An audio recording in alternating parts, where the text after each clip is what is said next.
જય માતાજી મિત્રો, સ્વાગત છે તમારું મારા નવા બ્લોગમાં.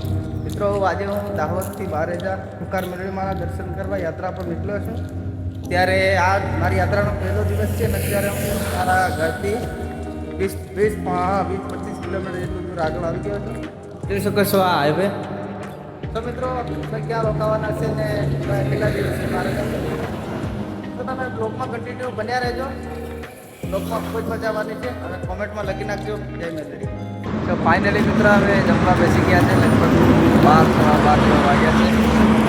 આ હાઈવે છે, પહોંચે ત્યાં બેસી ગયા છે. નાનકડી એવું બધું છે. તો બ્લોગમાં તમે કન્ટિન્યુ બન્યા રહેજો.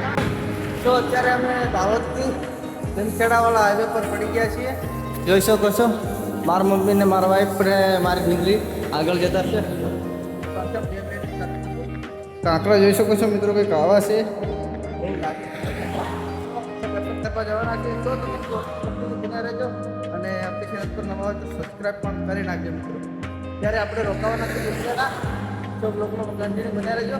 જોઈએ છે જવાય તો સારું, નહીં તો બસમાં અમે મંદિર આવે છે ત્યાં પણ રોકાઈ જશું. તો જય માતાજી. ચેનલ પર નવા હોય તો સબસ્ક્રાઈબ કરી નાખજો. તો મિત્રો, અત્યારે અમે થોડો આરામ કરવા બેસી ગયા છે. જોઈ શકો છો શ્વેતા પણ આવી છે સાથે ને મારા મમ્મી છે ને મારી વાઈફ પણ છે. તો સો બ્લોગમાં તમે કન્ટિન્યુ બન્યા રહેજો. હજી લગભગ 5 દાડામાં પહોંચી જવાના છે. જે અત્યારે રોકાવાના છે લીમખેડા. બ્લોગમાં કન્ટિન્યુ બન્યા રહેજો. જોઈશું કે લીમખેડા પહોંચી જઈશું ને તો બસમાં મંદિર આવે છે ત્યાં પણ રોકાઈ જઈશું. જો તમે બ્લોગમાં કન્ટિન્યુ બન્યા રહેજો અને ચેનલ પર નવા હોય તો સબસ્ક્રાઈબ કરી નાખજો.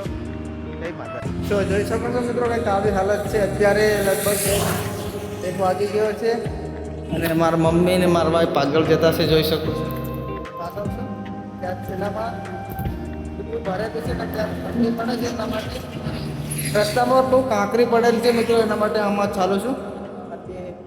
લાગે છે. તો તમે બ્લોગમાં કન્ટિન્યુ બન્યા રહેજો મિત્રો અને ચેનલ પર નવા હોય તો સબસ્ક્રાઈબ કરી નાખજો અને કોમેન્ટમાં લખી નાખજો જય મેલડીમાં.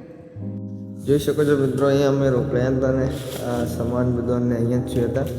આ તો પડી ગઈ ધજા શ્વેતાને જોઈ શકો છે. તો એ બેઠ ને ચાય પણ મળી ગઈ છે. શું તમે બ્લોગમાં કન્ટિન્યુ બન્યા રહેજો. ફાઇનલી અમે લીમખેડા પહોંચવાના છે. ત્યાંથી 1,200 કિલોમીટર જેટલું રહેવાનું છે અને અત્યારે લીમખેડાના હાઈવે પર છે. લીમખેડા લગભગ 1 કિલોમીટર જેટલું છે. જોઈ શકે છે મારા મમ્મી ને મારા વાઈફ ને ઢીંગલી ચાલતા છે. તો માટે મારાથી વધારે જોરમાં ઉઘાડા પગે જવાનું છે. કાંકરી બહુ લાગે છે મિત્રો. તો પણ માતાજીની દયાથી આપણે પહોંચી ગયો છે. મજા આવે છે અને પણ માતાજીને મળતા તો કોમેન્ટમાં લખી નાખજો જય મેલડીમાં. તો બ્લોગમાં કન્ટિન્યુ બન્યા રહેજો અને ચેનલ પર નવા હોય તો સબસ્ક્રાઈબ કરી નાખજો.